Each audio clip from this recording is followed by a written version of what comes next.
Hello, good morning. This is Cora Sakdalan. Today naman po, iikot po tayo dito sa ating San Trasverona. Located po ito in Barangay Hoyo, along Santa Rosa, Tagaytay Road, Silang, Cavite. So, ito po yung ating community ng ating San Trasverona. So, napakaganda pong subdivision nitong ating San Trasverona kasi ito po is along Santa Rosa, Tagaytay Road. Going New Valley po, madadaanan po ito. So, napaka-accessible po nito through SLEX or CALAX po. So, maganda investment din po ito kasi mataas po yung location, malapit sa Tagaytay City, malapit po sa New Valley. So, mga available po nating house and lot package dito. Meron po tayong duplex type, meron po tayong 3 bedroom into toilet and bath, yung po yung Firenza model. Meron din po tayo na 4 bedroom to toilet and bath naman po, yun naman yung Gisela model. Meron din po tayong 4 bedroom, 3 toilet and bath, yun po yung Caterina model, Orabella model, ito pong Luciana model naman po. Meron tayong 4 na bedroom, 3 toilet and bath, meron din po isang powder room. And then yung pong ating Amadea model, yun naman po yung malaki din po ang floor area, nasa 179, and then ang lot area po niyan is minimum is mga 176 square meter. Ito po yung pinaka main entrance. Ayan po yung mga model houses natin. So, ito po yung ating Micaela model. So, ipakita ko po sa inyo yung pinaka-preview ng ating Micaela model. So, ito po is lot area niya, 176 square meter, pinakamaliit nun. And then, ang floor area po is 178.70. So, meron na po yung 4 bedroom, 3 toilet and bath. So, ang master bedroom po natin is nasa ground floor. And then, yung tatlong bedroom po natin is nasa second floor. Ayan po siya. So, malaki naman po yung ating floor area and then complete type na po ang turnover natin.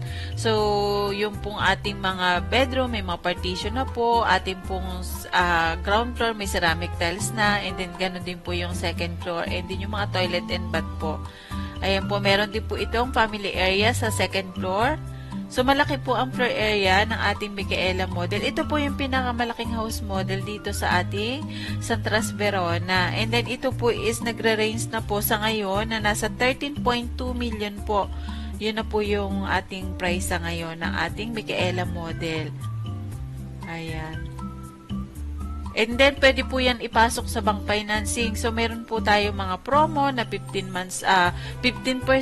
down payment. Pwede po yan ng 24 months to pay or 18 months to pay. So, depende po kay client kung gusto po niya, kung nagmamadali po siyang magawa yung bahay niya, pwede niya pong bayaran ng mabilisan. Kung hindi naman po nagmamadali as investment type lang, so pwede rin po bayaran ng 18 months to pay or 24 months to pay. Pag may katulad po sa ngayon, may promo na 24 months to pay, pwede po natin bayaran yung ating down payment, and then yung balance po na 85% or 80% is pwede naman po yan ng bank financing or in-house financing. Ayan, kasi tumatagal po talaga, tumataas yung ating property dito po sa Cavite, lalo na po pag na-open na yung may mga ongoing na CALAX po na ano po natin. So, pag na-open na po yun talaga, sa tingin namin is mas tataas pa po talaga ang property cost dito sa Cavite. Ayun. Ayan po. So, kami din po ang nag-a-assist sa bank financing. So, once po na kumuha kayo, isasubmit nyo lang po yung mga requirements nyo sa amin para ma-forward po namin sa bank para po kayo ay ma-assist. And then, yun po, hintayin nyo na lang po yung inyong approval sa banko. Once na na-approve po, direct po naman kayong i-inform ng ating mga bank coordinator. Ayan. And then sa mga nagtatanong po sa mga ating mga existing client or yung mga hindi man namin client, yung mga nagtatanong about sa tax declaration, mga ganon, kailan ba nagbabayad ng ating amilyar? So, ang mga client po natin, once na turnover na yung mga bahay nila, required po silang magbayad ng amilyar or yung real property tax po. Yun po ay binabayaran sa LGU or local government unit. Doon po sa munisipyo kung anong city ang nakakasakop po dun sa inyong property location or kung anong bayan. Yun po yung dun kayo magbabayad ng amilyar. Kasi ang amilyar po ay po yan, dapat laging babayaran yearly. kasi nagkakaroon po ng penalty kapag late po. Kung wala pa po kayong copy ng amilyar or yung tax declaration, pwede po kayo mag-request sa developer kapag kayo po ay na-turn over na ang bahay. Kasi kung hindi po natin i-request at hindi po na-send sa inyo or baka po kasi mag-penalty. So mag-request lang po kayo sa developer kung hindi pa po kayo nabigyan para po kayo ay makapagbayad or makapag-settle ng ating real property tax. Kasi ayaw din po naman natin na magkaroon ng mga penalty dahil sa hindi po natin nababayaran. And then maganda rin po mas maagang magbayad para po tayo ay makapag-avail ng discount sa ating mga real property tax or yung amilyar natin kung tawagin. Kasi yan po ay binabayaran sa local government unit, yan po ay talagang responsibility ng mga homeowner or yung mga nagmamay-ari ng mga property. Yan po.